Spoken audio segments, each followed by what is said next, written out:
individuos que conviven bajo normas comunes cuyos rasgos centrales la cooperación, poseen jerarquía, se orienta a la producción y crecimiento. Y la tercera, el capitalismo es un sistema económico que se va de la propiedad.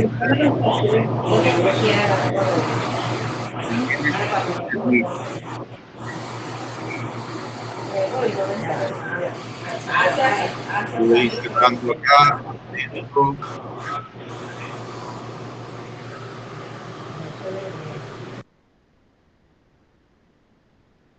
Ajá. Envíen por chat, envíen sus resúmenes por los diferentes grupos. Recordemos que el debate es continuo y permanente. Bien, voy. Tenemos dos manos levantadas. ¿Hay chance? Sí, sí, hay chance por aquí. La puedes allí. Celia Erazo y José Guzmán. Ok, Celia Elena Erazo, puedes entonces activar tu micrófono.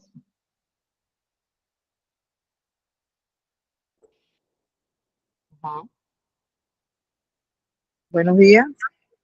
Adelante, buenos días. Con la primera pregunta, ¿verdad? Que dice que, ¿qué nos diferencia de otros seres con especies a la naturaleza, ¿verdad? Tenemos una capacidad de razonar, ya que tenemos una capacidad cerebral para crear medidas a medida que vamos evolucionando, pues, como en la prehistoria, como lo estaban diciendo hace rato, que las herramientas fueron primero piedras y maderas y todas estas cosas. Entonces, bueno, gracias a Dios nos ha dado una capacidad, ¿verdad? Para pensar y ser creativos, ¿verdad? A medida que vamos evolucionando. Entonces dice la segunda, que dice que es la sociedad humana. A medida del pasar el tiempo, disculpa un momentico aquí. La segunda pregunta era, sí, ¿qué es la sociedad humana? Ajá. A medida que va pasando el tiempo, se han generado leyes por las cuales hay que regirse y respetar, ¿verdad? Todo esto va en lo que es la evolución, pues, a medida que va pasando el tiempo, ¿verdad? Desde la prehistoria hasta ahorita, se han generado leyes, organizaciones para nosotros poder tener la capacidad, ¿verdad? De hoy en día, ¿verdad? Escoger y hacer hombres, como dice, realizarnos como hombres y mujeres, pues. ¿Cómo decirle? Entrar dentro de lo que es la sociedad, ser productivo, pues, ¿verdad? Dice la tercera, dice, ¿cómo se organiza el sistema capitalismo para dominar la humanidad? Bueno, le tomo la palabra el amigo que hace rato estaba hablando sobre los celulares, ¿verdad? Y otros sistemas. Y eso es una manera de esclavizarnos a nosotros, porque la verdad que ahora los que están criando los niños, ¿verdad? Ya no le dan hasta clase a veces las maestras, porque a veces las maestras están dando clases y están con el teléfono, enseñándole el teléfono, o igualmente en casa. Los niños llegan y en vez de hacerles sus tareas, estar pendiente de las tareas, a veces se les pasa el día y ni siquiera los ayuda, pues, a la importancia que es la educación normal de buscar un libro, vamos a investigar, buscar para que ellos se les pueda abrir, pues, lo que es el sentir, el querer estudiar, ¿verdad? Entonces dice que llevamos una sociedad de consumo y así lograr objetivo que es la esclavitud nuevamente. O sea, volver a ser esclavo por medio de qué, del sistema, del el día a día, bueno, pues, pienso yo que esto es para mí, pues, es la tercera pregunta. Esta es la manera de volver otra vez a que nosotros seamos esclavos otra vez, sin darnos de cuenta. Ok, muchas gracias. Gracias, compañera. Sigue José María Guzmán Briceño, el derecho de palabra. Hola, buenos días, ¿me escuchan? Adelante. José María Guzmán Briceño, del Centro Operativo Petromonaga. En referencia a la pregunta número 3, de cómo se organiza el sistema capitalista para dominar al ser humano, ¿no? Y nos vamos al principio, al sistema de dominación como tal, ¿no? Al sistema de dominación desde el esclavismo, ¿no? Donde el ser humano es sometido a través de la fuerza. Luego eso fue evolucionando, llegó la era feudal hasta llegar a la era del capitalismo, ¿no? Donde es la acumulación del capital y se crean los medios de producción, pues, y a través de el dinero comprar nuestra fuerza de trabajo, y nosotros igual seguimos siendo vistos como mercancía. Nuestra fuerza de trabajo tiene un precio y al tener precio seguimos siendo una mercancía. Simplemente el sistema capitalista ha venido en el tiempo evolucionando hasta ser lo que es ahora, ¿no? Actualmente, para ellos seguir manteniendo esa dominación o esa capacidad de dominación sobre el ser humano, tienen estructuras inferiores. Imagínense una pirámide donde en la parte de arriba está acumulado ese capital, los dueños del capital, quienes tienen esos medios de producción. En la parte del medio estarían los agentes dominantes que sirven a los intereses de ellos y que nos mantienen a nosotros oprimidos en la parte de abajo de la pirámide, que siendo más los explotados y los oprimidos del mundo, no logramos derribar a esa pequeña burguesía, si se quiere, a ese pequeño grupo de personas que acumulan el capital, porque sencillamente en esa parte intermedia incluimos los políticos, eh, incluimos los ministerios, todas esas cuestiones, que son los que se encargan de crear las normas que rigen la sociedad y son los que tienen los dueños ¿cómo te digo? Los que mantienen dentro de sus estructuras a la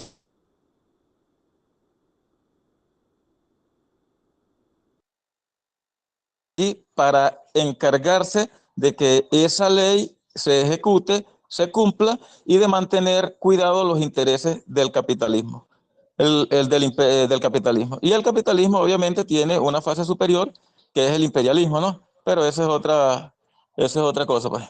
Esa ya es la acumulación máxima del capital y llega a esa estructura superior que es el imperialismo. Mi intervención, compañero, muchas gracias.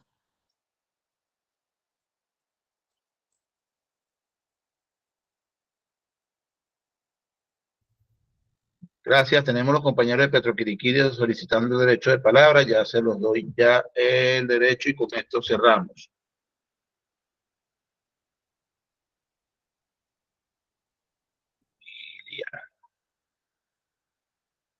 Adelante, William Petroquiriquiri, derecho de palabra. Sí, buenos días. Buenos días. Buenos días. Un resumen referente a las preguntas planteadas, ¿verdad?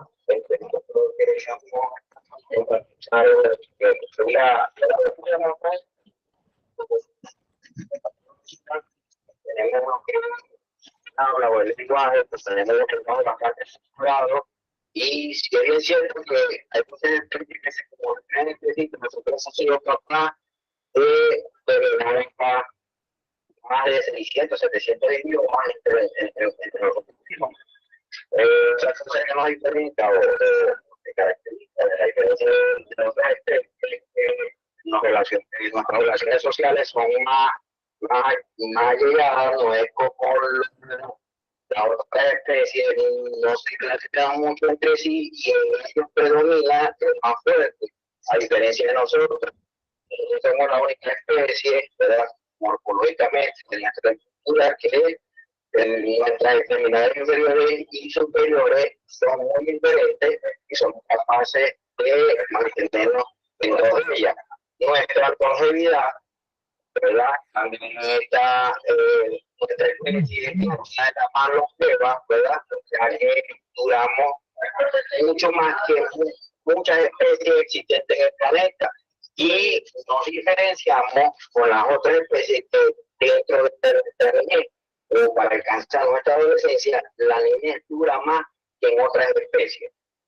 Finalmente, tenemos el raciocinio que todos conocemos que somos capaces de determinar que algunas especies razonan, pero nuestro racionamiento está más desarrollado en la especie humana, donde están habilidades creativas y están hay supera conciencia, hay cultura, hay imaginación y hay memoria avanzada.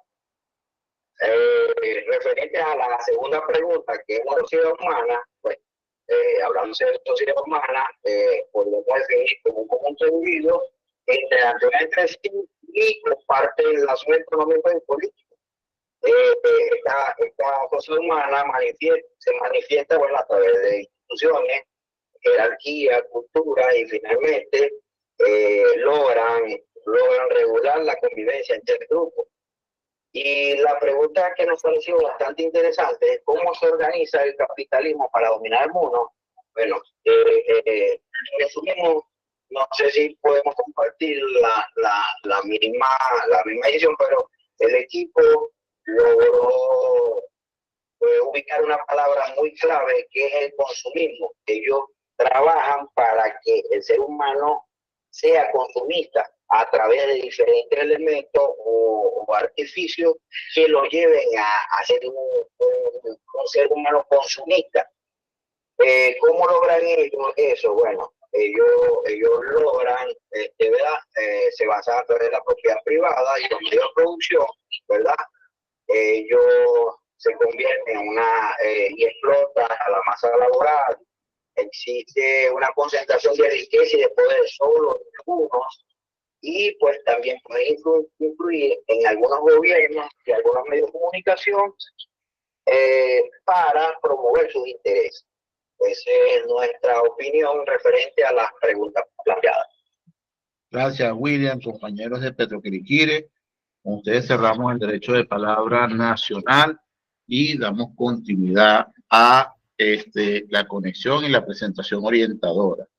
Interesante también las lecturas que dan en los diferentes chats, ¿verdad? Tratemos de sistematizar ese chat. Recordemos que nuestra organización, en el ejercicio de la gestión del sistema de comunicación y autoformación, incluye la autoorganización y la autogestión en función del proceso formativo. Es decir, nosotros mismos vamos desarrollando nuestra lista de asistencia, vamos desarrollando nuestras sistematizaciones y eso es lo que va a dejar y lo que va dejando la trazabilidad al momento de la auditoría para el cierre del diplomado y decir que, bueno, cumplimos con lo que nosotros mismos nos propusimos, que era el desarrollo a través de la lectura, debate y escritura, de la investigación, acción participativa, para lograr y alcanzar el impacto el objetivo que nos planteamos de manera colectiva. Todo esto, ¿verdad? Lo que estamos desarrollando aquí lo debatimos al principio, lo debatimos en los 2 primeros encuentros y lo vamos desarrollando en nuestros equipos de estudio de manera colectiva, ¿verdad? Fíjense, entonces, en este segundo bloque, hablamos en la primera parte de lo que era la sociedad o el desarrollo de la sociedad humana, con unos antecedentes de nuestro pasado aborigen, e incluso hablábamos de lo que era la división en clases sociales y cómo la división de clases y la lucha de clases se convierte en el motor para generar cambios en la sociedad. Lo hablamos de manera global. Queremos cerrar el día de hoy ahora trayendo el tema de manera específica. Costa Afuera no recibe audio, verifiquen los demás por Pexi si tienen audio. Saludos a mi paisana Bianori Dayal, desde allá, desde Santo Tomé. Un abrazo, hermana, espero que Vamos, sigamos avanzando y la organización también en torno a salud y trabajo.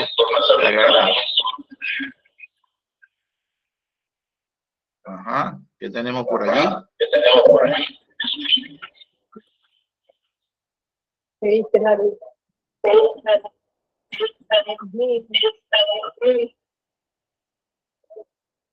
Tiene que ser, bajar el volumen a 1, Alison. Bien, gracias. Ok. Entonces, todo esto que explicábamos hace rato, ¿verdad?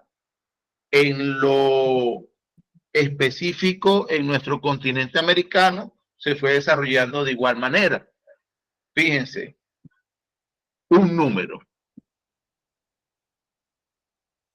531 años, 7 meses y 3 días. ¿Qué pasó hace 531 años, 7 meses y 3 días?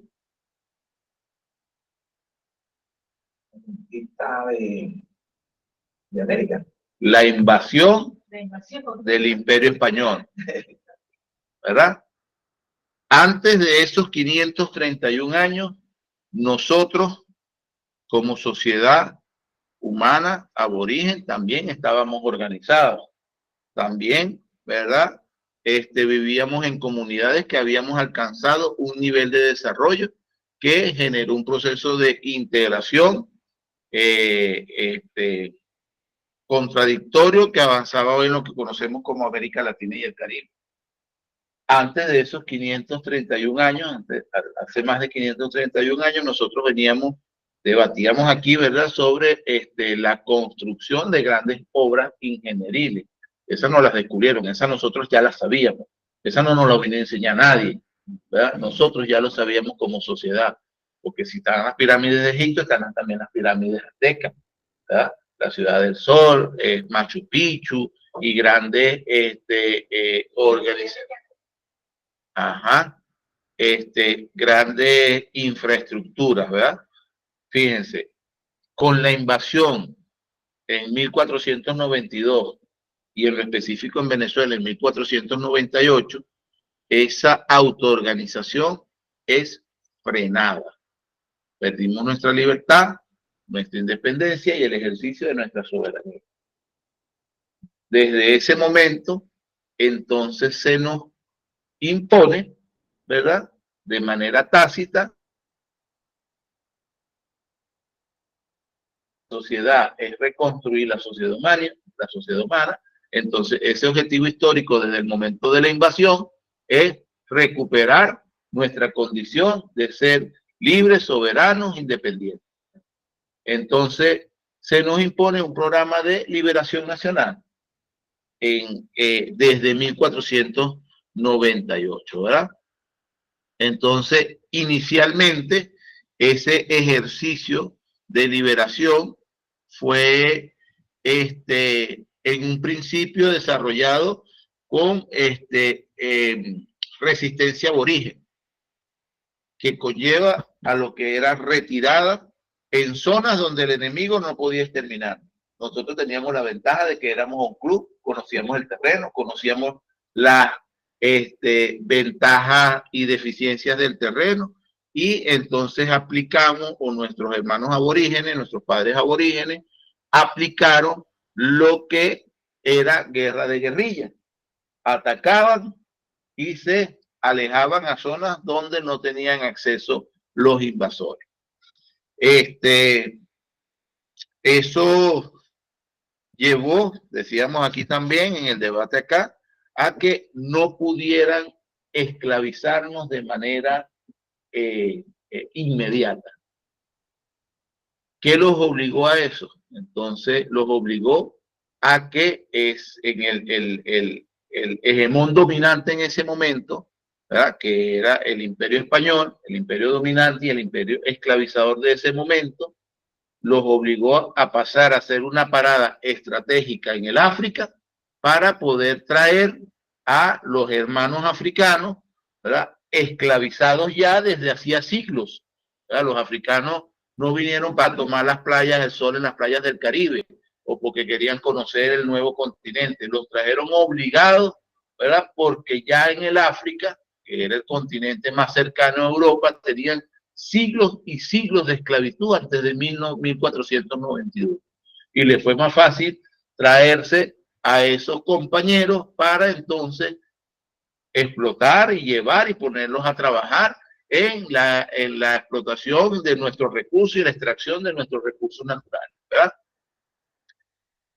Como no nos doblegaron desde el punto de vista de lucha armada, ¿verdad? Aunque ellos tenían ventaja en la lucha armada, nosotros teníamos más estrategia y éramos un club, entonces pasaron al plan B también aquí para la dominación religiosa.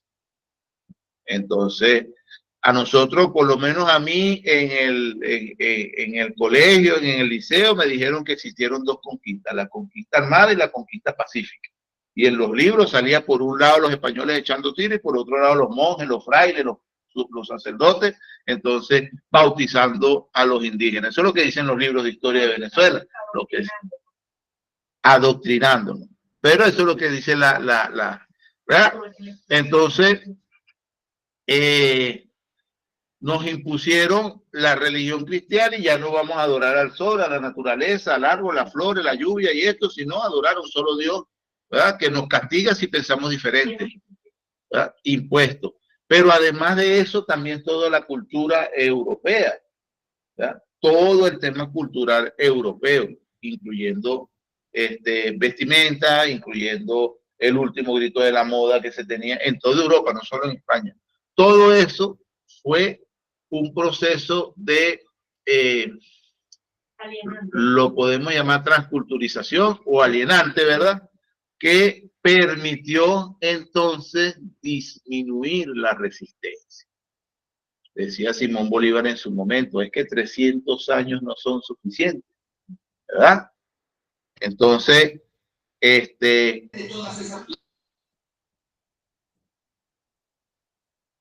los colonizadores, ¿verdad? Se van asentando en nuestras tierras y entonces se va conformando, así como hablábamos hace rato de la de la nobleza, ¿verdad? Monarquía, nobleza, los duques, archiduques, condes, vizcondes, no sé qué cosa, ¿verdad? Y se va organizando de esa manera. Aquí de igual manera, ¿verdad? Se va a lo que los colonizadores se van asentando en nuestras tierras, ¿verdad? Y por eso que lo llamaban Día de la Raza, porque se van mezclando, su descendencia va conformando, entonces lo que era, se forman también esas clases sociales. Los blancos peninsulares, ¿verdad? Que eran los españoles natos, los blancos criollos, que eran los hijos de los españoles, pero nacidos aquí, algunos mezclados, blancos de orilla, estaba lo que era entre negros, blancos de orilla, aborígenes, pardos, mestizos, zambos, ¿verdad? La base de esa eran los negros esclavos, que como esclavos no eran seres humanos, sino una mercancía. Pero también estaban los jornaleros, los que trabajaban por jornada. Trabajaban los indígenas que no eran esclavizados, sino que trabajaban por comida. De esa manera se va organizando a lo largo de esos 300 años, ¿verdad? Ese asentamiento dominante, mestizaje que llamaron, ¿verdad? Simultáneamente, ¿verdad? Se fue un proceso de conformación de clase dominante, peninsulares, criollos y eso, y el proceso de conformación del pueblo venezolano, que era entonces pardo, blancos de orilla, mestizos, zambos, mulatos, todo ese mestizaje y esa población, ¿verdad? Entonces, ¿quiénes tenían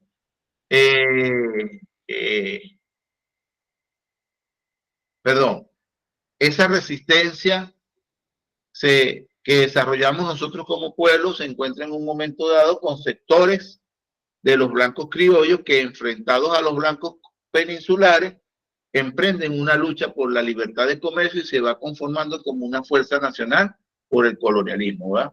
Ese fue el inicio. Entramos, debatíamos ahorita acá también. Ese tema de libertad de comercio, ustedes se acuerdan de algo que se llamó, se acuerdan como si estuvieron allá, la compañía Guipúzcoa. ¿Qué representaba la compañía Guipúzcoa? A lo largo de 300 años, ¿verdad?, de asentamiento comercial, étnico y de todo esto que venimos hablando, los blancos criollos representaban la oligarquía nacional, ¿verdad? Y los blancos peninsulares eran la oligarquía española, los enviados del rey. Esta oligarquía nacional a lo largo de 300 años va asentándose y son los que tienen el comercio con la oligarquía española, son los que tienen las haciendas. Por ejemplo, Simón Bolívar era un blanco criollo, un mantuano, pues, que lo llamaban mantuano, y el tema del mantuano era por la manta que usaban las mujeres para ir a la iglesia, ¿verdad? La mantilla que usaban. Entonces, esa oligarquía nacional llega un momento que la contradicción por el pago de impuestos, porque la compañía guipuzcoana exigía, ¿verdad?, un pago excesivo de impuestos, un control, decidía qué era lo que importaban, qué era lo que iban a llevarse al nuevo mundo, al viejo mundo, perdón, qué era lo que podían dar, cuánto debían pagar, cuánto impuesto se daba al rey, cuánto impuesto quedaba en la capitanía, todo ese tema, ¿verdad? Empieza a darse las condiciones de crisis, empieza a dejarle de gustar al blanco criollo que sean los peninsulares los que imponen todas esas condiciones, pero no se atrevían a llevarle la contraria al rey. Acuérdense que venimos de una dominación también ideológica, y la palabra del rey es palabra de Dios. Entonces, llega un momento en que las condiciones de ese sistema de dominación mundial se van generando, desarrollando la crisis, cambios coyunturales. Ejemplo, empieza Napoleón a hacer desastre por allá por Europa y empieza con esas guerras napoleónicas a debilitar en su misma tierra la oligarquía europea, el hegemón, el país dominante, el continente dominante. Por otro lado, se da un ejemplo en Estados Unidos con los procesos independentistas sobre el imperio inglés. Esas condiciones, más las condiciones nacionales donde los blancos criollos venían bravos, ¿verdad?, con los blancos, con esa sistema de dominación mundial, que en ese momento estaba representado en el imperio español, en el imperio portugués, en el imperio inglés, genera las condiciones para que se inicien los procesos de lucha por independencia. Fíjense, los procesos de lucha por independencia no se da por querer ser un país, o con el objetivo que nos dimos por allá, desde 1492, ser un país soberano, independiente y libre de toda forma de dominación. No. Los procesos de lucha por independencia era por la independencia económica y dejar de pagar impuestos al rey. De hecho, el 19 de abril fue por eso, ¿verdad? La concesión del 19 de abril. Se vienen dando condiciones y habían ya condiciones previas, la alza de José Leonardo Chirino, Guali España por allá, el mismo Francisco de Miranda, ¿verdad? Que Francisco de Miranda participó, por eso es el venezolano más universal en las guerras napoleónicas, participó en la independencia de Estados Unidos y participa en la independencia de Venezuela. Por eso es que entonces todas esas condiciones que se vienen dando nos permite entonces organizar y sistematizar un programa de llevar los avances significativos en el tema de independencia, empezando por la independencia comercial. Fue el primer, como decir, la gota que derrama el vaso o la chispa que prende toda esa mecha. En un momento o en un primer momento de esa lucha independentista se da de manera en función de no pagar impuestos, en función de aprovechar la debilidad del imperio español por el tema y de todo el imperio europeo por Napoleón, por las guerras napoleónicas. Entonces, ese primer avance, por eso se ve interrumpido, porque en un primer momento que se creía que el tema era simplemente de independencia económica, no avanza. El pueblo venezolano no se siente identificado con ese programa de independencia económica. ¿Por qué? Porque era un tema de los blancos criollos, era un tema de las oligarquías locales, en que beneficiaba al mestizo, al mulato, a la independencia y nada, al negro esclavo, si igualito ibas a, no hablabas de abolición de la esclavitud en ese momento, como se hizo en Haití desde un primer momento. Entonces, el programa de liberación nacional sin una revolución social era nada. Cuando hablamos de revolución social era el cambio, ¿verdad?, de las especies dominadas, ¿verdad?, las clases sociales menores, con verdaderos derechos, con verdadero acceso a su desarrollo, pleno desarrollo como seres humanos. Entonces, ¿quién da ese cambio en un primer momento o en un segundo momento, lo que llamamos la Segunda República? Cuando nos enfrentamos a un señor que se llamó José Tomás Bóves. José Tomás Bóves logró consolidar el odio que se tenía, o el hambre del pueblo, el resentimiento, gracias, de Sambo, Liberto, Mulato, todo en función de decir el tema de Bolivia y el ejército de José Tomás Bóves, ¿quiénes eran? Españoles. El único español era él. Y fue uno de los ejércitos más temidos del Imperio Español en Venezuela. Vean la contradicción. Veamos la contradicción. ¿Verdad? Entonces, ¿quién sistematiza y quién? Hablábamos ahorita de los tontos útiles, ¿verdad? De los imperios. En ese momento, José Tomás Bóves logra canalizar el resentimiento de esta y conquistamos Valencia. Bueno, las mansiones que tú conquistes se las reparten entre ustedes, la riqueza que alcancemos se las reparten entre ustedes. Le da carácter social a la lucha. Cuando muere José Tomás Bóves, se aprovecha ese ejército, ¿verdad? Que ese ejército se une en la mayoría a lo que eran los llaneros, páez y todo esto. Lo aprovecha y es el carácter de revolución social lo que realmente permite que el programa de liberación y de independencia nacional tenga éxito.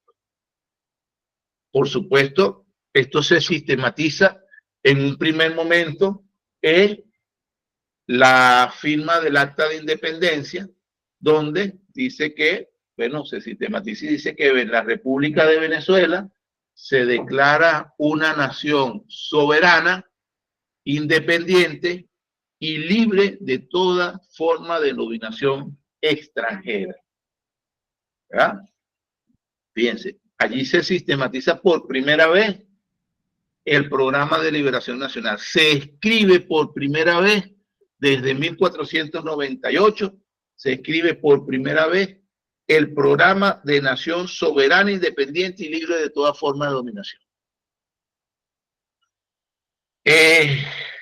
Luego, bajo la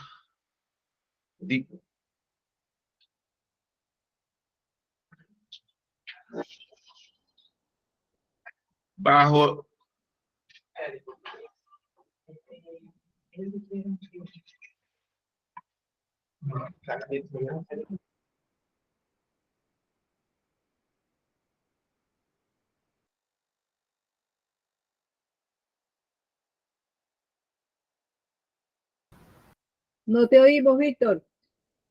Ajá, listo, disculpen. Bajo la dirección de Bolívar, entonces,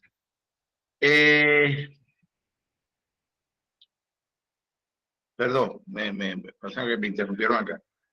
Entonces el pueblo bajo la dirección de Simón Bolívar y unificado tácticamente con sectores de la oligarquía por un lado, buscando la independencia económica, pero también, ¿verdad?, con sectores populares, se logra y se conquista la libertad. 1821, batalla de Carabobo.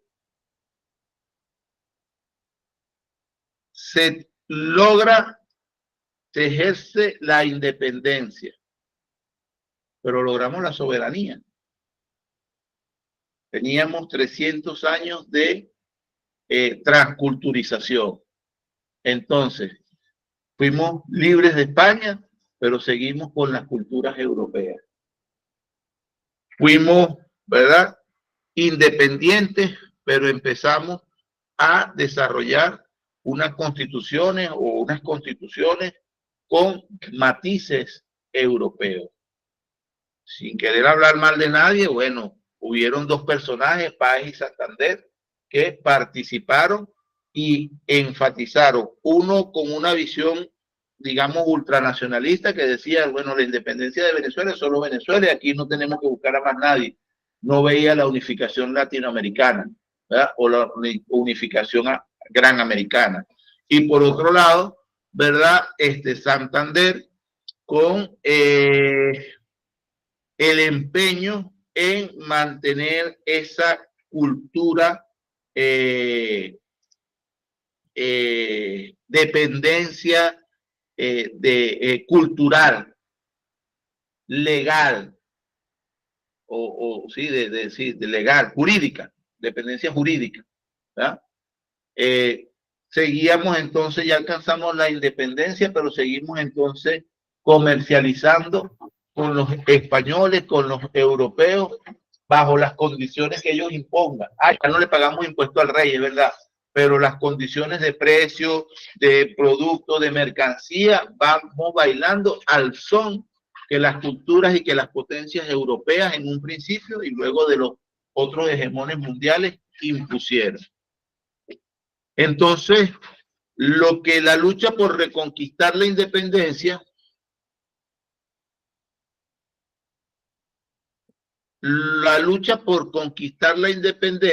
entonces fue derrotada sistemáticamente porque no logramos desarrollar realmente la conciencia social que nos unificara programáticamente como pueblo.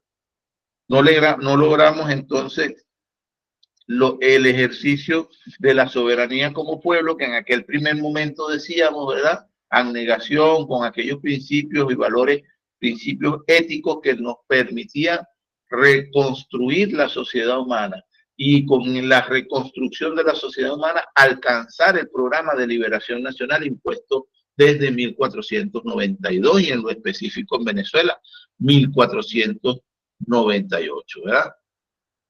Eso nos lleva a que perdamos la soberanía y a través de la soberanía la independencia alcanzada en 1821. Primero con la cultura europea. Fíjense. Después de esto viene a nivel del mundo, se desarrolla lo que es la segunda revolución industrial. Y con la segunda revolución industrial se van descubriendo el petróleo como fuente de energía. Y al descubrirse el petróleo como fuente de energía, se aceleran los cambios a nivel mundial y el cambio de la infraestructura mundial de dominación desde el feudalismo hacia lo que es el capitalismo. Eso a nivel mundial. En lo local, fíjense algo, tenemos un antecedente con el decreto de Minas de Bolívar en 1829, donde dice, fíjense, desde 1821 vencimos al Imperio Español, lo expulsamos de la tierra, de nuestras tierras. Pero entre 1821 y 1829 todo lo que se extraía de las minas pertenecía por decreto todavía al rey, a la monarquía. Porque todavía ese decreto nunca se derogó. Hasta 1829 que Bolívar le da decreto a rango, al decreto de minas, donde dice que todo lo que está bajo nuestro subsuelo pertenece a la patria. Además de eso, ¿verdad? Se viene en el mundo desarrollando y el cambio de el patrón energético en función al consumo del petróleo como primera fuente de energía. La segunda mitad del siglo XIX fueron los desarrollos a nivel mundial o los avances y desarrollo tecnológico y de infraestructura a nivel mundial para garantizar que al inicio del siglo XIX, perdón, del siglo XX, el petróleo ya sea la principal fuente de energía. Pero entonces, además de eso, resulta que dentro de esa organización mundial, en Venezuela se sabe de grandes fuentes de esta principal fuente de energía mundial, grandes reservas, perdón, de esta principal fuente de energía. Ya se hablaba desde, ¿cómo es que se llama? Alejandro Humboldt, el francés François Dupont, que eran exploradores y escribieron en sus crónicas sobre los grandes depósitos de brea, de petróleo, de asfalto que se tenían en el país, en toda la costa norte venezolana. Esto, de alguna manera, fue, fíjense, desarrollando. Venimos como, no, vuelvo y repito, no alcanzamos la soberanía del pensamiento, la verdadera soberanía, entonces nos íbamos adaptando y nos fuimos adaptando a lo que le llamó un imperio mundial, que en este momento ya no eran los españoles, seguían, ¿verdad? Imponiéndonos. Y en ese momento nos impusieron desde ese momento nos impusieron y nos desarrollaron toda una infraestructura para poder entonces, ya no era extraer el oro por barajitas, ni por figuritas, ni por espejitos, sino una infraestructura para extraer nuestro principal recurso, ya certificado desde los inicios del siglo XX, que era en este caso, y es en este caso, el petróleo. En función de ese mismo construcción, ¿verdad?, del hegemón mundial, fíjense, 1914. ¿Qué pasó en 1914 en el Zulia? Sumaque 1, el Reventón fue en el 22, Sumaque 1. Primer pozo comercial, porque ya nosotros explotábamos petróleo en una compañía minera que se llamaba la Petrolera del Táchira, que era una compañía nacional, que es de 1883. Pero en el específico, en 1814, ya las transnacionales instaladas aquí, bajo el gobierno de Juan Vicente Gómez, ¿verdad?, amparadas por el gobierno de Juan Vicente Gómez, entonces, en 1914 estaban urgidos de energía. Para 1911, toda la flota británica pasa toda la flota naval británica pasa sus barcos de carbón a diésel. En 1913 se firma el decreto de creación de la Reserva Federal. La Reserva Federal es el Banco Central de Estados Unidos, no es un banco público como ningún banco central lo es. Ahorita o en la próxima semana vamos a conversar sobre eso. Y es el único ente autorizado para imprimir, para decir cuántos billeticos verdes de esos que vuelven loco a más de uno se pueden imprimir y tener, ¿verdad? Entonces, a partir de 1813 y 1800, ya se tenía control no solo del petróleo en Venezuela, sino en otras, en Texas, en México, parte de lo que era Bakú, la región de Bakú en Rusia, los grandes depósitos que se tenían con la Anglo-Iranian Company, que fue después British Petroleum en Irán. Entonces ya se sabía de todos esos grandes depósitos, de esas grandes reservas, ¿verdad? Venezuela cuenta con las grandes reservas, nada más con lo que se tenía en el sur en ese momento. Y además de eso se establece desde el punto de vista económico el Banco de la Reserva Federal, que controla, ¿verdad? Y hizo, aquí estaban echando el cuento de los Rothschild con Napoleón, ¿verdad? Como los Rothschild en las guerras napoleónicas, por ejemplo, financiaron a Napoleón, ¿verdad? Pero también financiaron a Inglaterra para que se defendiera de Napoleón. No importara quién ganara la guerra, la banca no iba a perder por nada del mundo. Cualquiera de los dos que ganara iba a quedar endeudado, y el que perdiera.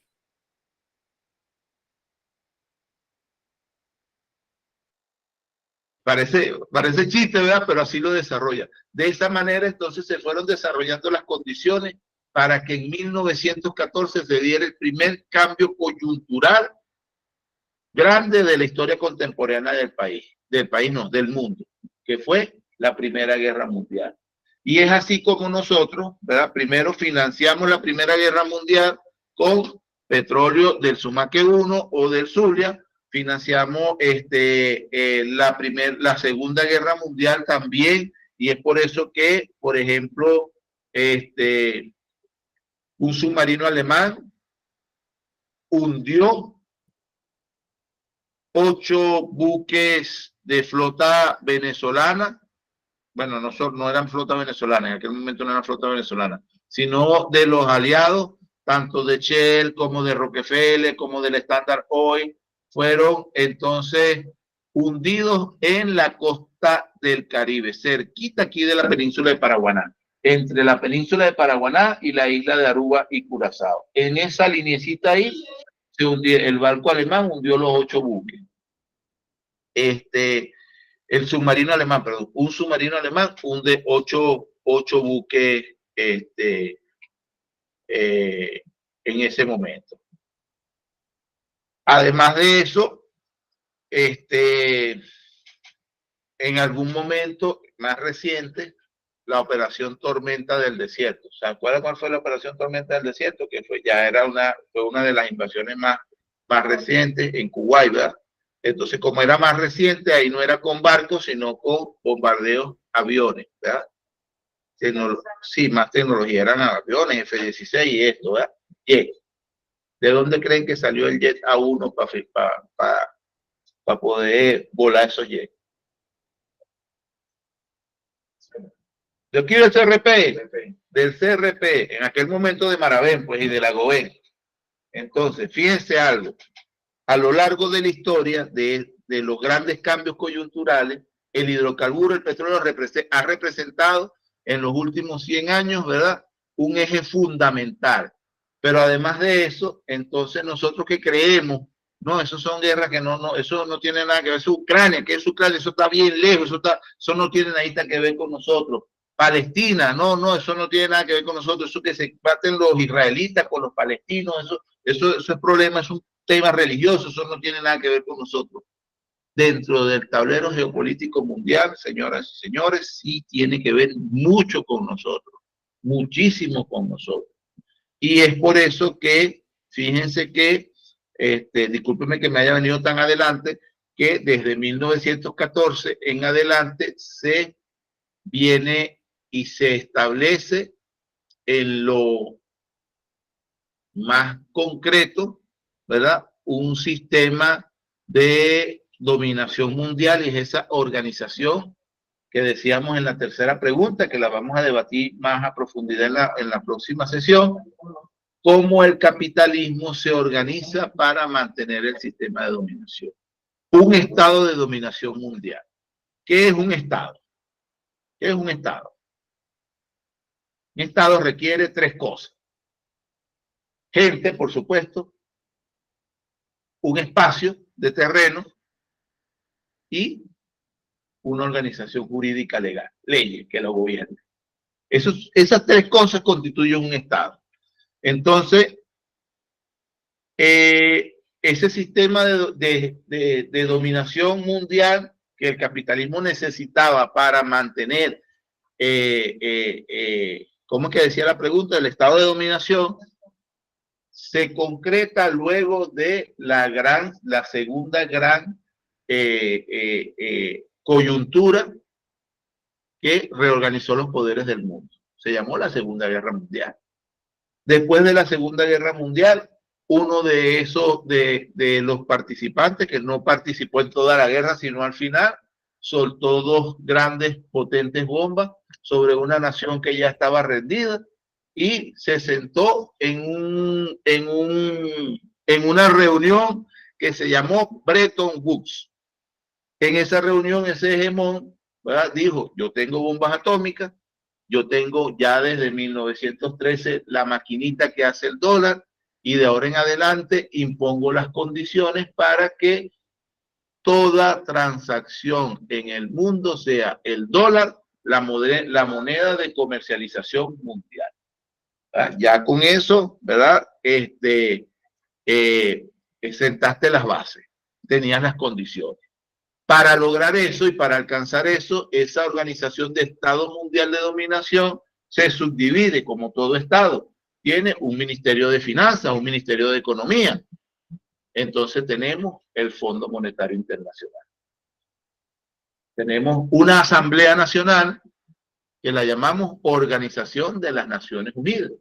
Y se llama ONU. Y participan todos los países, pero siempre es uno el que decide o dos los que deciden.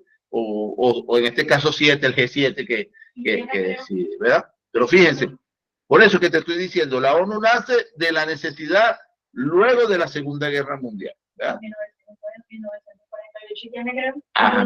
Ajá, pero bueno, pero exacto, sí, sigue en la línea, ¿verdad? Sigue la línea. De ese sistema, por supuesto que los Rothschild están ahí, Rockefeller está ahí, Grupo Bilderberg, todo eso, pero sigue la línea, ¿verdad? Entonces creamos un Estado Mundial de Dominación que tiene su asamblea, la Organización de Naciones Unidas, para que las naciones estén unidas, pero las naciones que hay unos más unidos que otros, y la igualdad de las naciones, pero con naciones más iguales que otras, pues. Crea un Ministerio de Defensa que se llama,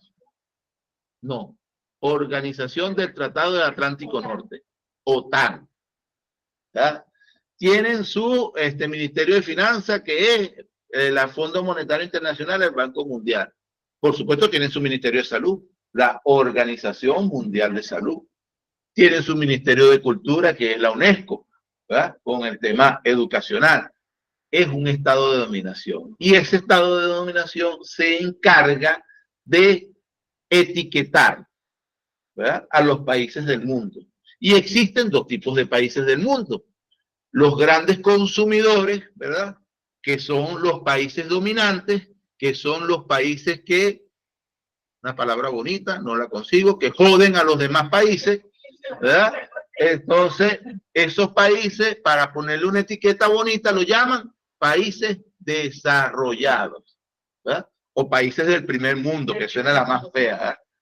Y están los países que son los países jodidos, que son los países bajo el yugo de los países dominantes, que son los países que tienen el 85% de los recursos del mundo, ¿verdad? Ese pequeño detalle, ¿verdad? Son los países donde ocurren guerras, golpes de Estado, dictaduras militares, guerras civiles, rebeliones, sismos, cultura, todo, guerras religiosas, guerras, todo. El 85% del mundo. Perdón, donde están el 85% de los recursos. Por ejemplo, África.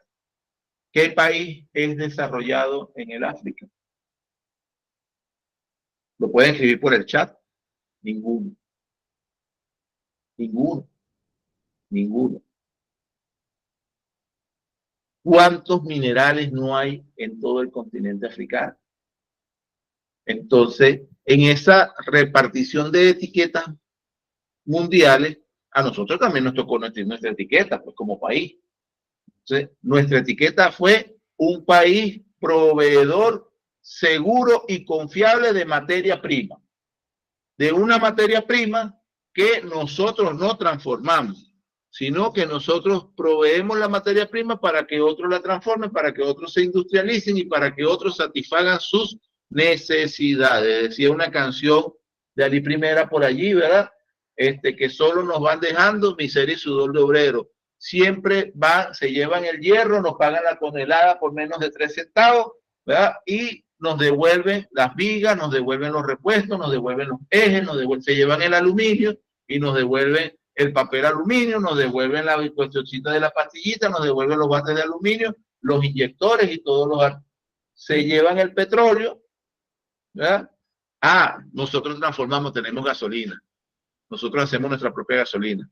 Siempre y cuando nos portemos bien. Si nos portamos mal y ellos se ponen bravos con nosotros, como ellos tienen toda la tecnología y la infraestructura para poder producir gasolina, entonces no nos dan el catalizador que necesitamos, no nos dan el repuesto, no nos dan ningún insumo para que podamos producir en eso.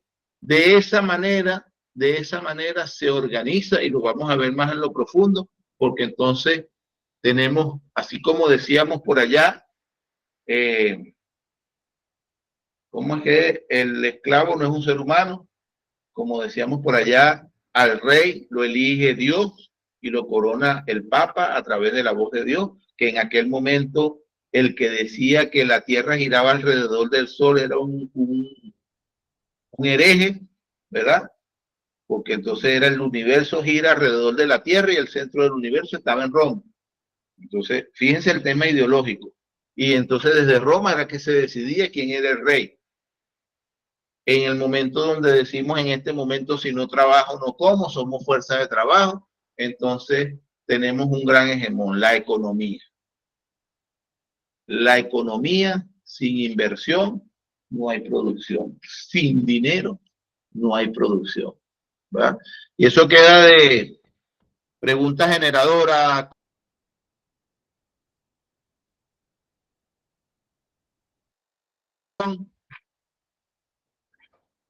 La economía.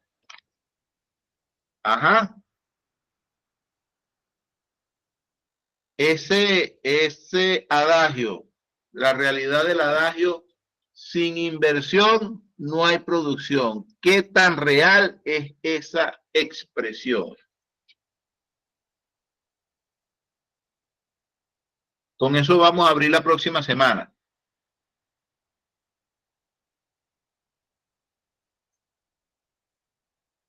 ¿Anotado? Listo. Entonces, en ese sistema mundial de dominación, ¿verdad?, que ya vimos cómo fue bien constituido y bien hilado a lo largo de los años, a nosotros nos toca el proveedor de materias primas. Ningún país del mundo se desarrolla vendiendo materias primas. Ningún país del mundo.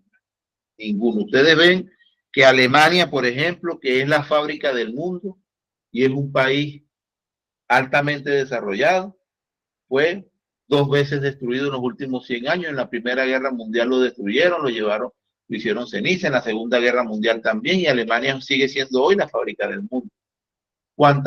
En Francia, uno de los institutos más respetados a nivel mundial en materia petrolera es el IFP, el Instituto Francés de Petróleo. ¿Cuántas reservas de petróleo tiene Francia?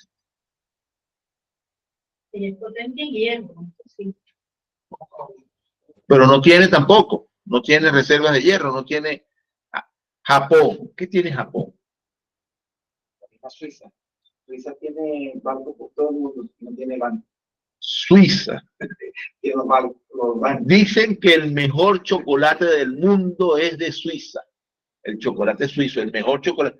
Tiene banco, ¿verdad? Todo el mundo lo que tiene es eso y las fábricas de chocolate.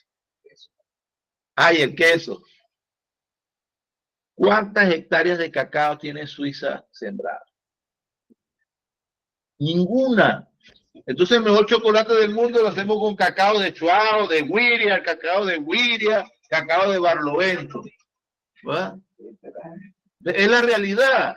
Ningún país del mundo se desarrolla vendiendo materia prima. Y nosotros como país no nos vamos a desarrollar ni nos vamos a quitar esa etiqueta siguiendo vendiendo el petróleo, para que no, ni vendiendo el hierro, ni vendiéndole el oro, la bauxita, el coltán. Ahí le tengo una duda, porque los países árabes también son productores de petróleo y los Emiratos son bastante desarrollados. Correcto. Hay una diferencia ahí, que yo tengo un ejemplo que siempre pongo cuando hablo con compañeros. Porque ellos también son desiertos. Correcto. Y acá también fueron los Rothschild y Rockefeller a enseñarlos a ellos, pero ahí están ellos que hasta siembran lluvia. Pero ellos se dieron de cuenta de que el petróleo se iba a acabar. La medida, y dijeron, después de que íbamos a Pero ver, venden y siguen vendiendo. pero ellos se dieron de cuenta que se iba a acabar y dijeron, ya va, después ¿qué vamos a hacer? Y ahorita, ahorita siembran hasta lluvia y tienen máquinas expendedoras de oro. Me preguntan por aquí con respecto a los árabes, ¿verdad? Específicamente los Emiratos. Pero los Emiratos no son los únicos que tienen petróleo. De hecho, Arabia Saudita tiene más que los mismos Emiratos, ¿verdad? Argelia. Es como que la excepción a la regla, diríamos, o cómo lo podríamos... Pero ¿por qué la excepción a la regla? Vamos a ver. La regla en el sentido de que usted dice que ningún país que se desarrolla vendiendo materia prima. Correcto. ¿Qué garantizaron los árabes? Los árabes, o en este caso Arabia Saudita. Primero, de todas las guerras que azotan el Medio Oriente, eso no es de ahorita, el tema Palestina, Gaza, Israel y todo ese tema. ¿Cuántas han afectado a Arabia Saudita?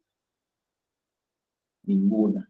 El trato era, permito tu desarrollo, pero tú garantizas, ¿verdad? Y de ahí es que nace el petrodólar.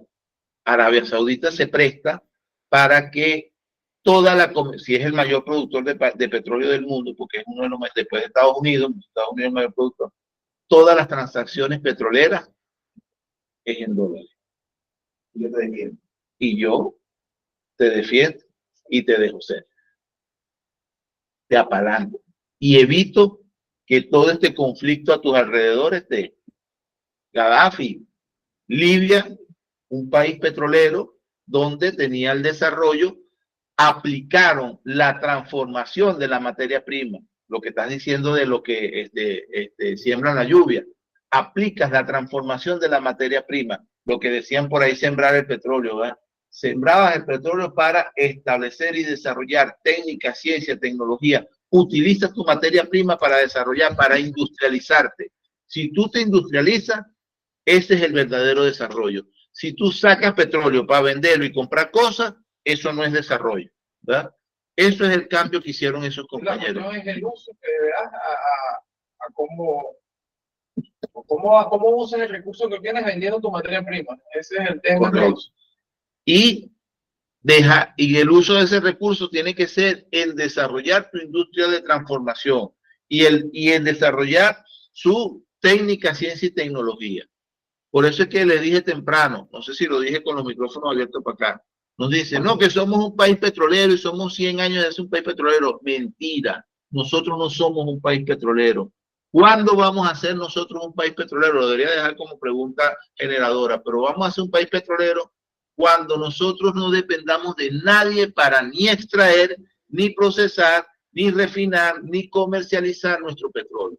Es decir, cuando nosotros tengamos toda nuestra tecnología para la extracción, transformación, refinación, distribución, mezcla, químicos, repuestos, partes, taladros, catalizadores, torres, compresores, ¿cómo se llama? Las grúas, que fabriquemos todos nuestros, allí vamos a hacer, ahí sí vamos a decir, coño, somos un país petrolero, en verdad somos un país petrolero. El desarrollo técnico, científico, tecnológico, el desarrollo de las tecnologías para el aprovechamiento de la materia prima de lo que nos da la naturaleza.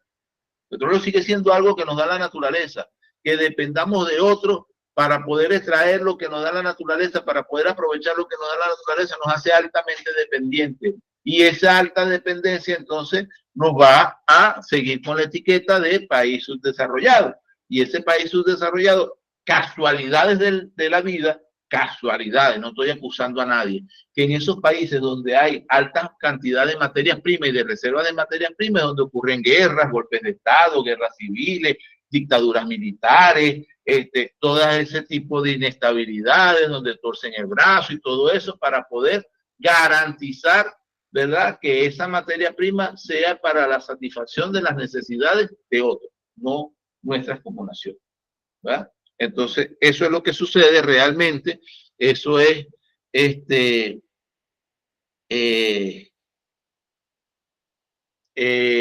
lo que nos permite desarrollar, o lo que nos va a permitir desarrollar nuestras capacidades, nuestros recursos naturales para la satisfacción de nuestras necesidades. Con esto vamos dando cierre, compañeros. Vamos a abrir por media hora más entonces los derechos de palabra. Alison, si llevas allí, comandas allí los derechos de palabra, por favor.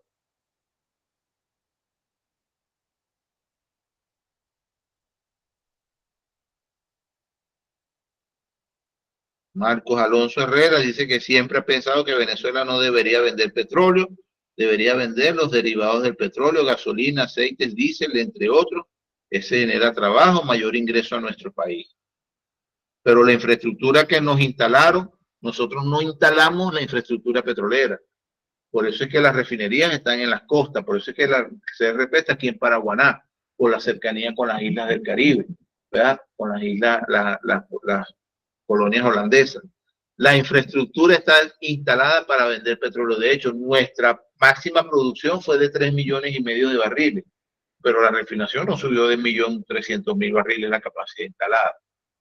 Y eso porque ha ido en incremento últimamente, pero la capacidad instalada de refinación no alcanza no va a la par con la capacidad de producción, que debería ser así, porque el petróleo sigue siendo materia prima. Gracias, Marco.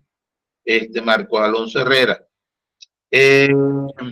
Entonces, bueno, soliciten en el chat el derecho de palabra, o en el caso de mí, levantando la mano para ir entonces dando cierre. Por mi parte, lo dejamos hasta acá para ir llevando la próxima semana, estudiar ese sistema de dominación mundial a profundidad, el sistema económico, lo que llaman el sistema económico. Por eso dejamos la pregunta generadora: sin inversión no hay producción. Desarrollar qué tan cierta es esa frase y cómo se lleva y cómo la podemos llevar desde el punto de vista de economía al desarrollo nuestro nacional. Piso 5, solicita intervenir. Piso 5, ya voy. Piso 5, voy.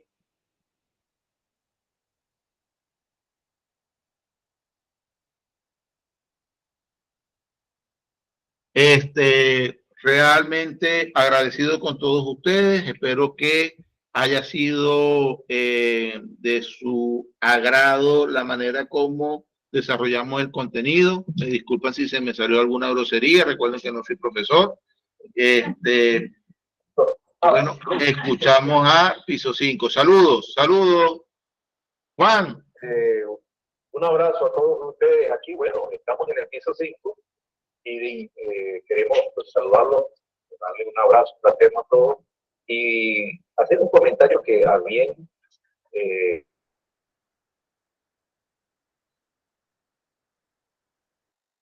pensar cómo nos mantenemos todavía con un contexto de dominación y que tenemos que trabajar mucho para poder ser un país soberano independiente.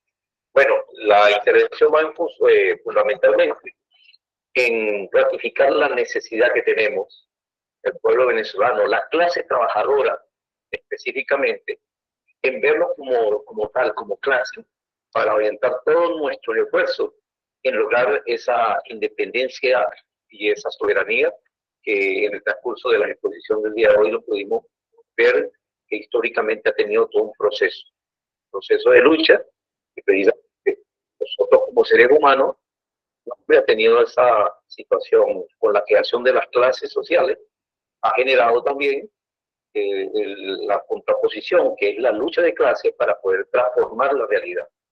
Para nosotros, los trabajadores petroleros, es fundamental que veamos la necesidad de generar nuestra propia tecnología, como tú lo decías, de generar el desarrollo tecnológico a través de la industrialización que acabas tú terminando, y que debemos tener todos una firme convicción que en equipo, en grupo, viéndonos como clase, podemos ir cambiando el modelo de lo que es PDVSA, porque el modelo de PDVSA es el modelo de la transnacional, la tenemos que convertir ahora en el modelo de la clase trabajadora, en el modelo de la acción transformadora hacia la verdadera industrialización de nuestra parte, de nuestra nación, aprovechando esos recursos naturales que tenemos. Bueno, un abrazo para todos. Hola, Víctor. Sonia, mi amor, esposa, ¿cómo estás? Bien, esposo. Mira, hay un concepto, esa visión predilecta que tenía nuestro comandante Chávez, que creó la madre de la fábrica. Ese concepto tiene que rescatarlo, porque de allí, o sea, porque nosotros había un convenio donde decía que toda la tecnología que venía de Venezuela iba a dejar valor agregado de datos personales. En momento, dejar de comprar y nosotros producir. Entonces, por ahí vienen, ese es el origen, ese es el camino que tenemos nosotros. La producción. La producción. Ahora, ¿cómo lo vamos a hacer? Nosotros tenemos capacidad para informar. Que falta a nosotros voluntad y identificación de cuál es el objetivo a seguir. Y sabemos que el objetivo es su independencia industrial, que es la que nos tiene nosotros colgados del cuello. Por después, como tú dices, por algunos ríos que se necesitan las mezclas de los hidrocarburos y sacar, sí tenemos capacidad para eso. Y por lo menos dejar el voluntarismo, pues, como aquellos compañeros que ya han tenido más adelantado la parte científica y han tenido algunas sustancias que pueden reemplazar estas que nosotros estamos importando, y de alguna manera en la parte petrolera nosotros lograr parte de independencia, vamos un paso a paso. Y también, como yo digo, nosotros nos traigamos esta información aquí. Nosotros debemos plasmar esta información desde el colegio, porque si nosotros nos inoculamos, o sea, tenemos que no esperar que venga la inoculación de ese mensaje que no tiene nada que ver con la idiosincrasia de venezolanos, con la necesidad de venezolanos, con el objetivo de venezolanos hacia donde nosotros vamos, qué es lo que queremos. Entonces nos dejamos quitar la esperanza con los niños que quieren, con la clase de relevo. Es con la clase de relevo. Nosotros no sacamos de ahorita de esto, imagínate. Entonces, mira, quiero dar presentar a otro compañero, el compañero.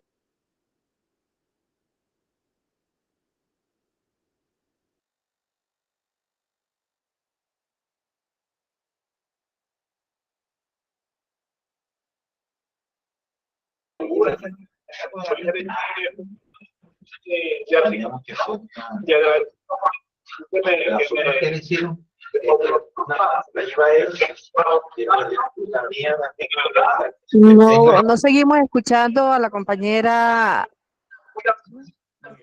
Sonia. Víctor, tienes allí unas participaciones pendientes. Angie López y Juan Carlos Bucarito. Agradecido. Saludos. Gracias, muchachos. Juan, Sonia, hermano, gracias, un abrazo.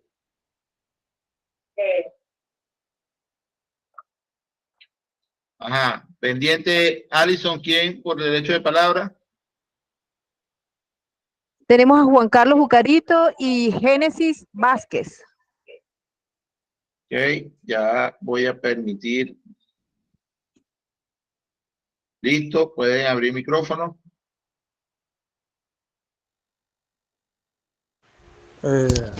Buenos días, Juan Bucarito.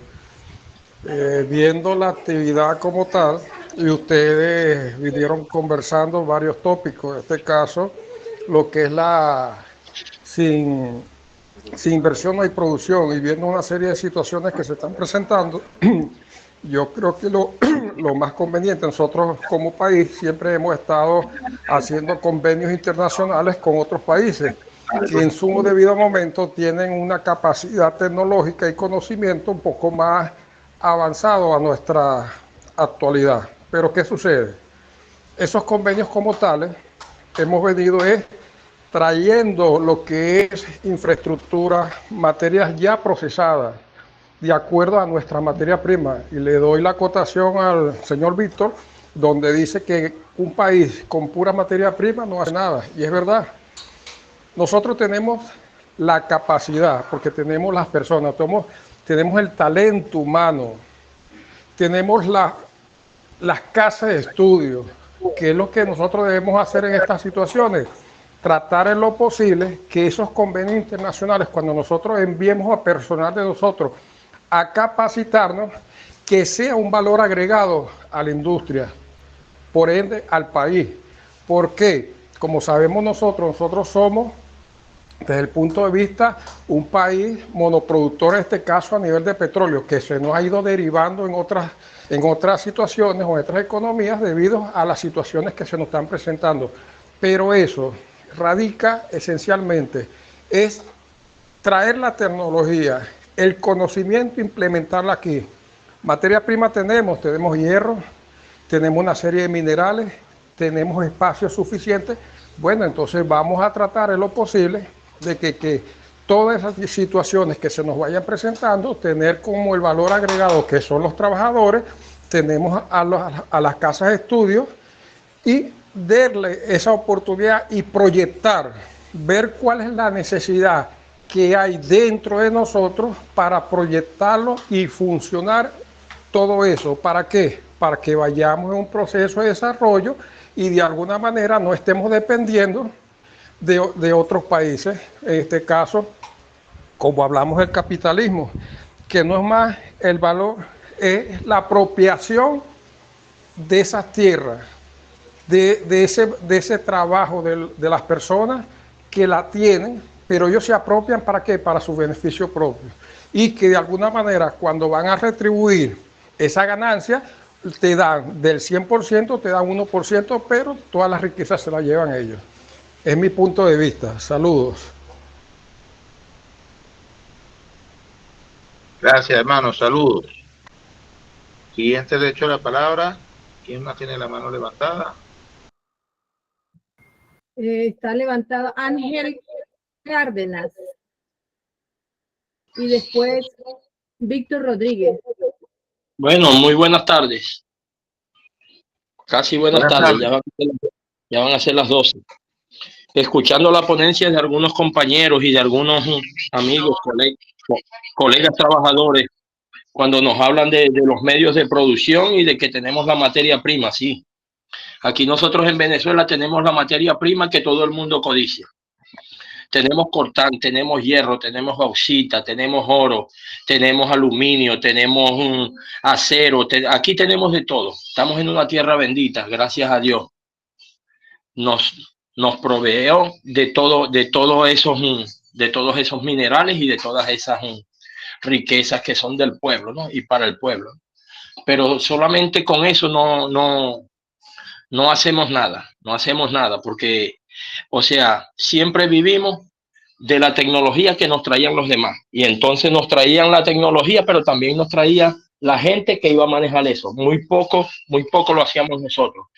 Bueno, a raíz de todo esto, de todas estas medidas coercitivas, de todos estos bloqueos, de todos estos saqueos que han hecho con nosotros, se ha despertado el ingenio de los venezolanos. Nosotros tenemos el material humano suficiente y capacitado para realizar cualquier trabajo que haya y realizar y crear cualquier medio con lo que nosotros tengamos que producir. De hecho, tenemos ahorita, no sé si se habrán dado cuenta, en el metro de Caracas, que nosotros los venezolanos estamos fabricando los rieles, cuando eso lo traíamos nosotros de Alemania, de otros países, fabricados de allá, solamente aquí de instalarlo.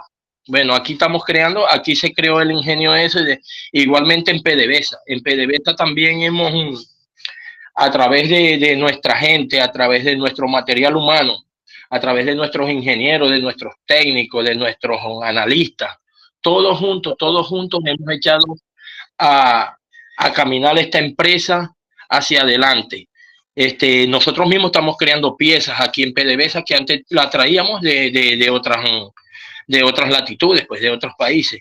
Bueno, hoy lo estamos creando, hoy la estamos creando nosotros. Todavía no estamos, bueno, ni siquiera al 30% de lo que es la tecnología, porque en verdad necesitamos la tecnología que viene de otros países.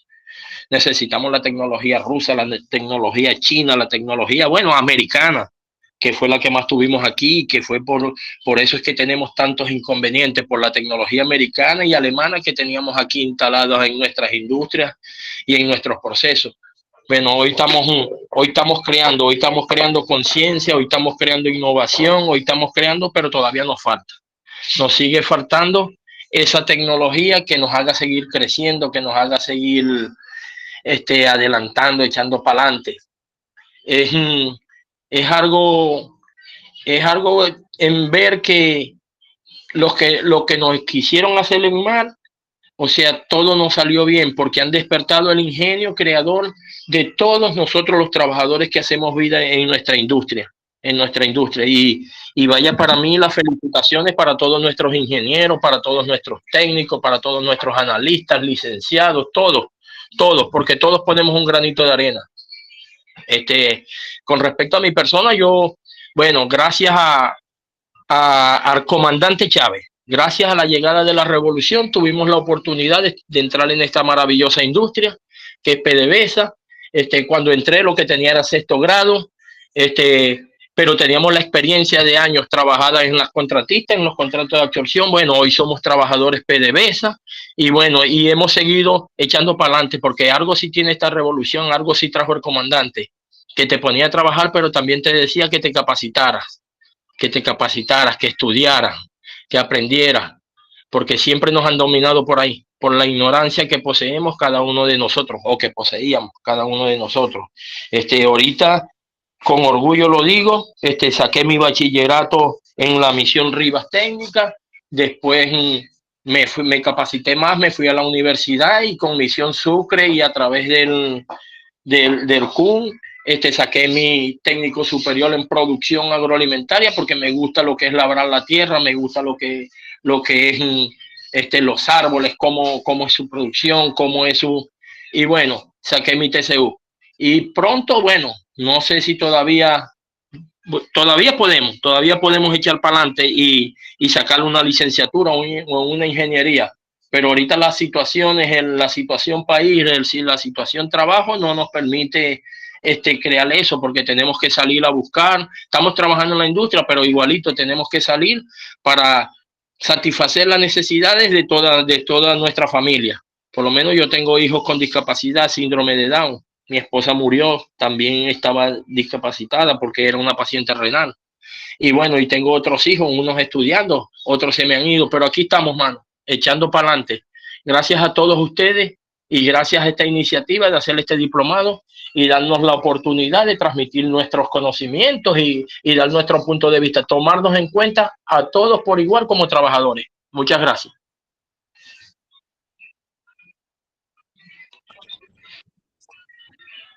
Gracias, señor Ángel. Tomo el derecho de palabra por acá desde el piso 12 de Campiña, Alison García. Quiero hacer un breve resumen de lo que hemos abordado el día de hoy. Estábamos acá buscando, me apoyé con el tío Google por ubicar cuántos años hace que apareció la primera célula procariota, 3.500 millones de años. ¿Cuántos años hace que apareció el primer primate que se reconoce como el eslabón de donde surgió el ser humano? De 30 a 55 millones de años.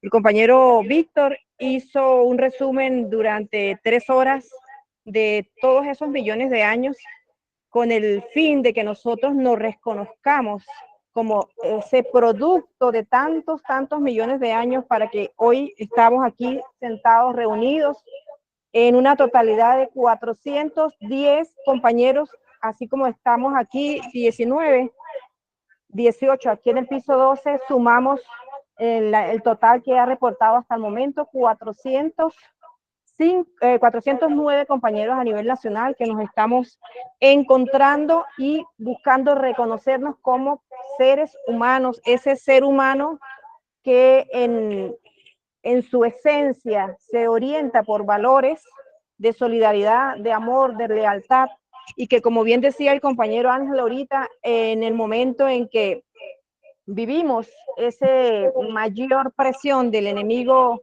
político e histórico que representa el imperialismo mundial, afloró en nosotros los dos grandes polos, el polo de la sociedad humana y el polo de la sociedad que nos ha quitado ese factor humano, humanista, para convertirnos en depredadores también de nuestros propios hermanos y en depredadores de nuestra propia estabilidad social y política. Nosotros, en cada uno de nosotros conviven esos dos polos.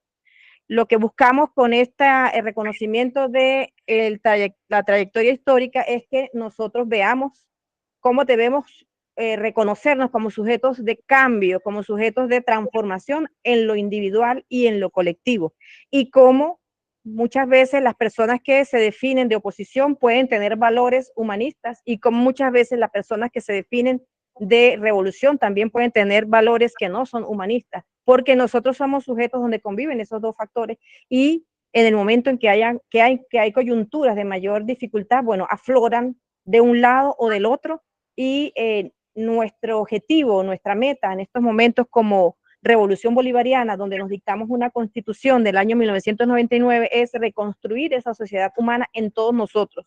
Y el recurso fundamental que tenemos es la lucha de ideas, la cual este espacio del diplomado es un espacio fundamental para que nosotros demos esa lucha de ideas y nos enfoquemos desde el punto de vista de lo que es el reconocimiento como seres humanos protagónicos, claves para la construcción del programa de seguridad y salud en el trabajo que está establecido en nuestras normas técnicas, que se han venido desagregando de ese enfoque humanista que tiene nuestra legislación.